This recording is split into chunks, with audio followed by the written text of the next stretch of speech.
जो भी हिंदू राम मंदिर बनने से अत्यंत दुखी हैं, या राम मंदिर को एक पॉलिटिकल एजेंडा मानते हैं, या राम मंदिर को पैसों की बर्बादी समझते हैं, या राम मंदिर को सेकुलरिज्म पर कलंक मानते हैं, या मानते हैं कि राम मंदिर का ताला कांग्रेस ने खोला, या बीजेपी, आरएसएस, बजरंग दल, शिवसेना को कट्टर कम्युनल बताते हैं, या राम मंदिर को रेडिकल हिंदुत्व की परिभाषा बताते हैं, या इस भारत राष्ट्र का हर वो सनातनी हिंदू जो अयोध्या प्रभु श्री राम मंदिर के उद्घाटन और उनके दर्शन को अपनी आंखें बेताबी से संयोजा हुआ है। ये राम मंदिर किसने बनवाया, क्यों बनवाया और इसके क्या परिणाम होंगे, कसम प्रभु श्री राम की जो भाषा और कहानी इस वीडियो में बोलने वाला हूँ, बड़े मुंह वाली बात नहीं करूंगा, लेकिन अच्छों की जमीन खिसक जाएगी। बस एक प्रार्थना है आपसे, एक जाति का मुझे पता नहीं, लेकिन अगर आप सनातनी हिंदू हो तो बस एक बार इस वीडियो को सुन लो।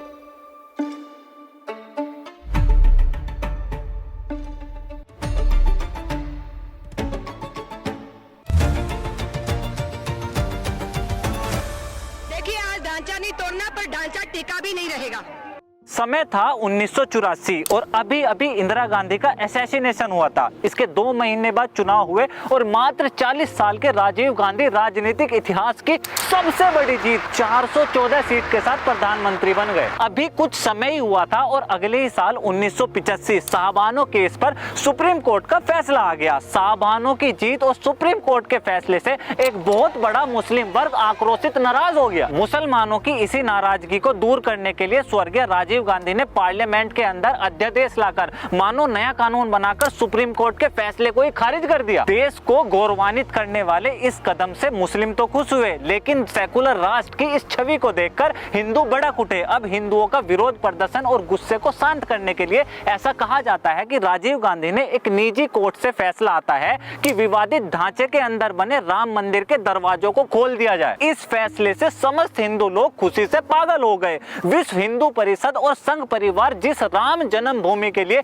दशकों से संघर्ष कर रहे थे, इस फैसले को राम मंदिर निर्माण के अवसर में देखने लगे। अभी तक जो राम मंदिर विश्व हिंदू परिषद या संघ परिवार तक सीमित था, वो अब चुनाव से पहले 1989 पहली बार किसी राजनीतिक पार्टी बीजेपी ने राम मंदिर निर्माण को अपने मैनिफेस्टो में जोड़ लिया। राम के जुड़ते ही 1989 चुनाव में बीजेपी 2 सीट से 88 सीटों पर पहुंच गई। कांग्रेस चुनाव हार गई और बीजेपी की मदद से वीपी सिंह प्रधानमंत्री बन गए। और अब शुरू होता है इस पूरे मूवमेंट का सबसे निर्णायक पल 1990 लाल कृष्ण आडवाणी की रथ यात्रा। लाल कृष्ण आडवाणी ने यह फैसला लिया कि 10 राज्यों से करीब 10,000 किलोमीटर की रथ यात्रा के बाद 30 अक्टूबर 1990 को अयोध्या में राम मंदिर निर्माण पर रुकेंगे। वर्ष 1987 में रामायण और 1988 में महाभारत सीरियल के शुरू होने से गांव-गांव, घर-घर लोगों के बीच उनके खून में राम जन्मभूमि को लेकर एक अलग ही जोश भर दिया। आजाद भारत के राजनीतिक इतिहास में इससे जबरदस्त समर्थन शायद ही किसी ने देखा होगा।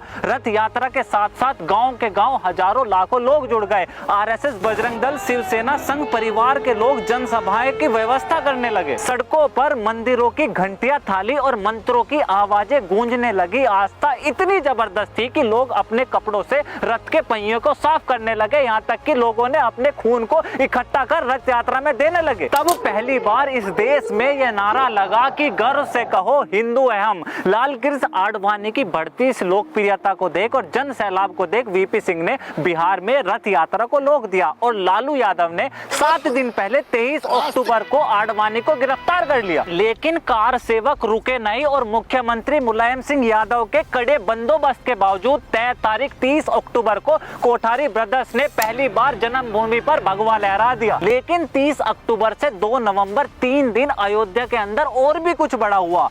पूरे अयोध्या में लॉकडाउन होने के बावजूद, 28,000 सैनिक होने के बावजूद कार सेवक अयोध्या पहुंच गए। यह बात मुख्यमंत्री जी को हजम नहीं हुई और 3 दिन तक हर उस कार सेवक को घुस कर चुन कर गोली मारी गई जो उस विवादित ढांचे के अंदर घुसे और चढ़े। उन दोनों भाइयों कोठारी ब्रदर्स को घुसकर बाहर निकालकर सबके सामने गोली मारी गई। आज भी अयोध्या की वो गली शहीद गली के नाम पर है। लाशों की गिनती ना पता चले, इस पुलिस ने लाशों लाशों को रेत की बोरी से बांधकर सरयू नदी में फेंक दिया। एक बात जो 1989 से 1991 2 सालों में राजनीतिक परिप्रेक्ष्य में बदली, जिसकी वजह से शायद वो विवादित ढांचा गिरा, वो था कि जिस भी दल या राजनीतिक पार्टी ने राम का विरोध करा, प्रभु श्री राम ने उसी के अस्तित्व को खत्म कर दिया। जिस वीपी सिंह ने रथ यात्रा को रोका, तभी सरकार बदल गई और प्रधानमंत्री पद छोड़ना पड़ा। जिस लालू यादव ने गिरफ्तार करा, मुख्यमंत्री बदल गया। और जिस मुलायम सिंह यादव ने कार सेवकों पर गोलियां चलवाई, उस उत्तर प्रदेश में कल्याण सिंह यादव की सरकार बन गई। और जो बीजेपी 1984 में राम के नाम से केवल 2 सीटों के साथ चली थी, 1989 में 88 और 1991 चुनाव में 125 सीटों के साथ दूसरी सबसे बड़ी पार्टी बन गई। 1991 चुनाव के दौरान राजीव गांधी जी का भी असैसिनेशन हो गया। चुनाव में बहुमत न मिलने के बावजूद भी पीवी नरसिम्हा राव देश के नए प्रधानमंत्री बन गए। और अब आता है साल 1992, जिसे उस समय हर किसी ने देश पर कलंक बताया, और आज उसी दिन की वजह से हर कोई नाचता फिर रहा। देश में प्रधानमंत्री पीवी नरसिम्हा राव और उत्तर प्रदेश में बीजेपी के मुख्यमंत्री कल्याण सिंह यादव जी। अयोध्या में एक बड़ी महारैली और जन्मभूमि पर एक पूजा का आह्वान हुआ।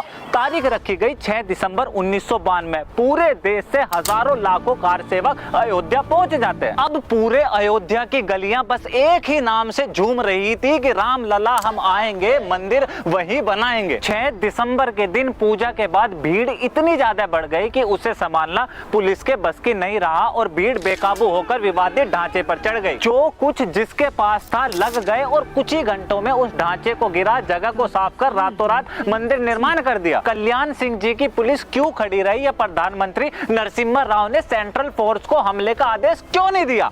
क्योंकि वो जानते थे कि राम का विरोध करने पर कांग्रेस का क्या हुआ, वीपी सिंह कहां गायब हो गए या लालू मुलायम की क्या दुर्गति हुई। और शायद यह राम जी या उन कार सेवकों का आशीर्वाद ही होगा कि देश में पहली बार माइनॉरिटी गवर्नमेंट नरसिम्हा राव जी ने अपने पूरे 5 साल का कार्यकाल पूरा करा। और आखिरकार सदियों बाद 6 दिसंबर 1992 अपने जन्म स्थान पर रामलला जी एक टेंट के नीचे विद्यमान हो गए। बहुत आसान है आज आसपास सारी सुविधाएं और व्यवस्था के बाद इतिहास की घटनाओं पर टिप्पणी कर खुद को बुद्धिजीवी घोषित करना। आज जिस आरएसएस, विश्व हिंदू परिषद, बजरंग दल, शिवसेना या बीजेपी को जो हिंदू कम्युनल हिंदुत्ववादी गुंडे बोलते हैं, उन्हीं के कार सेवकों ने निस्वार्थ बिना किसी लोभ के अपने यहाँ खोपड़ी पर गोलियां खाई हैं। तब जाकर आज आपको प्रभु श्री राम मंदिर के दर्शन होने वाले हैं। और अगर आज भी कोई सेकुलर हिंदू यह मानता हो कि 1990 या 1992 की घटना एक दुर्भाग्य या एक कलंक था, तो किस मुंह से जाओगे